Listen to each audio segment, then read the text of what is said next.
a plusieurs origines. D'abord, dans la langue quechua, le mot pisco signifie le nom du petit oiseau qu'on rencontre dans ces régions. Et en langue quechua, on dit pichu, pichco. Il y a différentes appellations, mais c'est le mot pisco en fait qui demeure. Et par extension, ensuite, le mot pisco a désigné un village, une rivière. Il y a même un port, Pisco. Ce port, d'abord de ce port-là, partaient les exportations de pisco.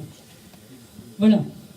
Alors, il faut savoir que le pisco a été reconnu boisson nationale au Pérou en 1988 et au Chili en 1931. Donc si on se base là-dessus, ça serait normalement au Chili à pouvoir revendiquer la paternité. En fait, c'est beaucoup plus compliqué que ça.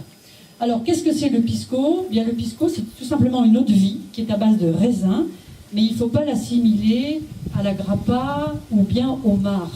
Pourquoi? Parce que la grappa et le marc sont élaborés à partir des déchets, une fois que le mou a été utilisé pour faire le vin, alors que le pisco est directement distillé à partir de la grappe entière. Il faut savoir que cet alcool a une forte teneur en sucre.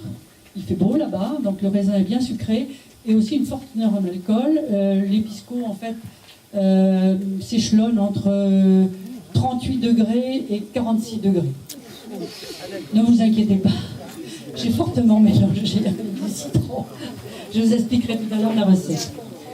Alors, d'où vient l'apéritif en lui-même? Parce que nous ne le buvons pas comme ils le buvaient à l'époque. Ils buvaient l'eau de vie pure.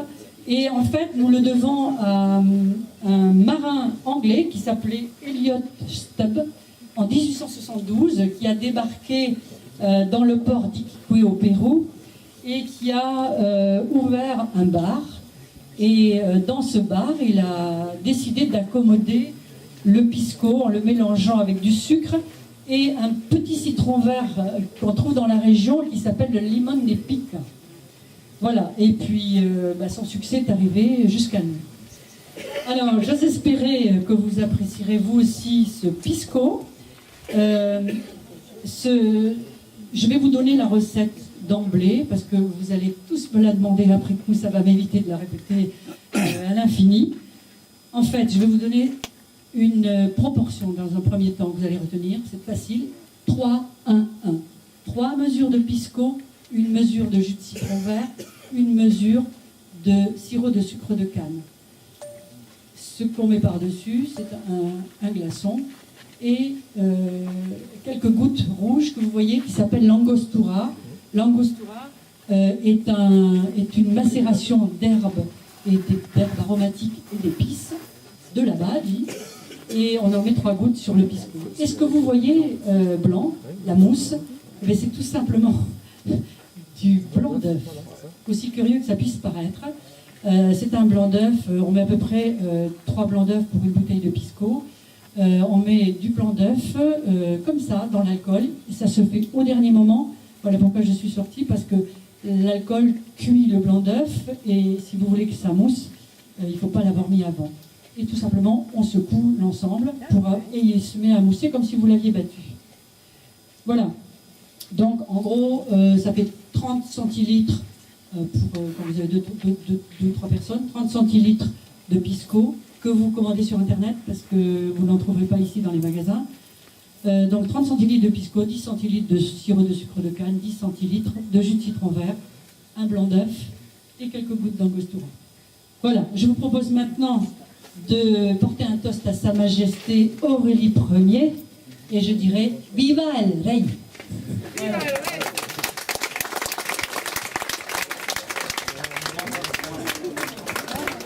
Allez, allons-y.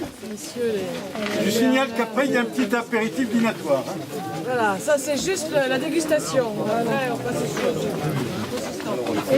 Et il y en a plein encore, si vous voulez que je vous en prépare. Il n'y a pas de problème. Et pensez à manger.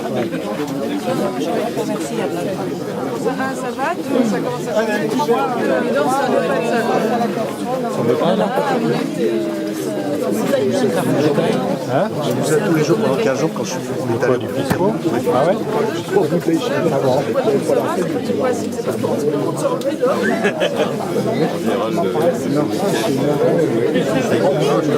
Ah ouais? Ah oui, en terre de bleu, on va faire. Dans le Williams, il y a le bar. Ah, ça attaque en bas.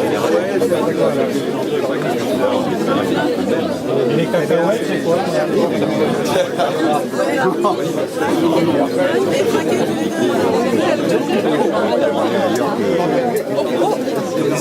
Armel, c'est des cacahuètes patagones,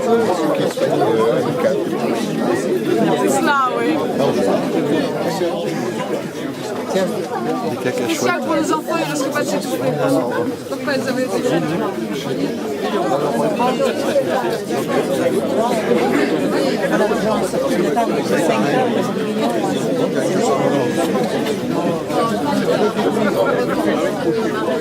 La pancarte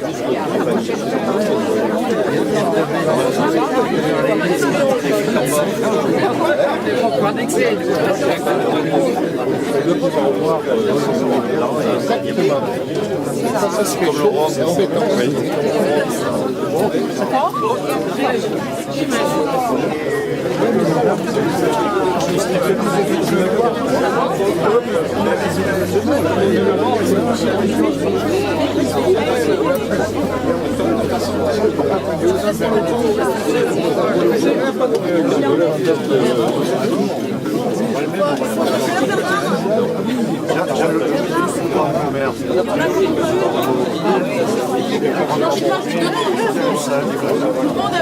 Ça va la recette? Il y en a qui sont bien. T'as pas eu? Sinon, t'as le prix en pesos Patagonie aussi. 0,05 pesos Patagonie.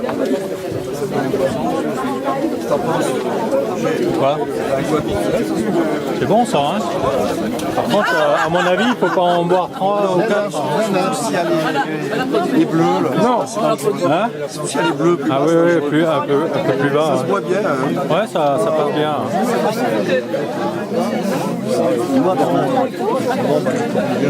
Bien, Comme j'étais président de la SNCF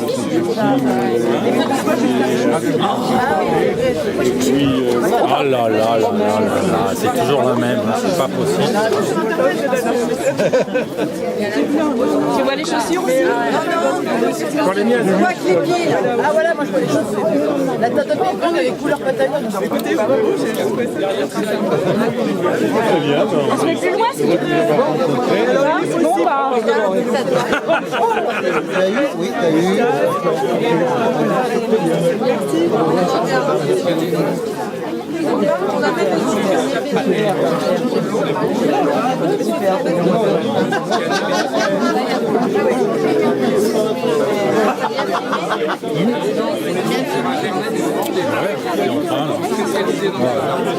Filme un peu.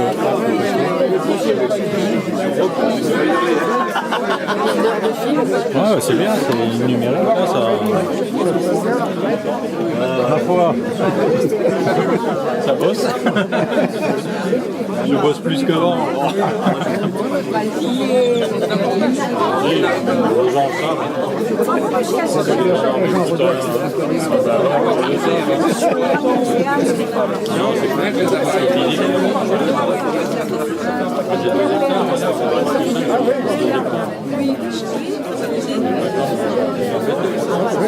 Et vous, ça va? Attends la prochaine soirée Napoléon aujourd'hui.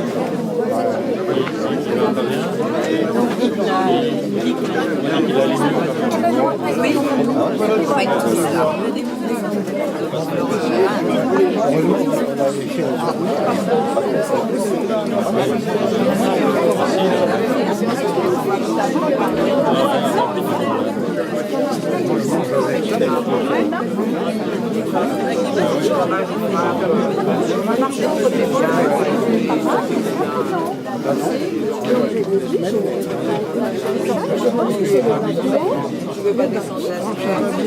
fin de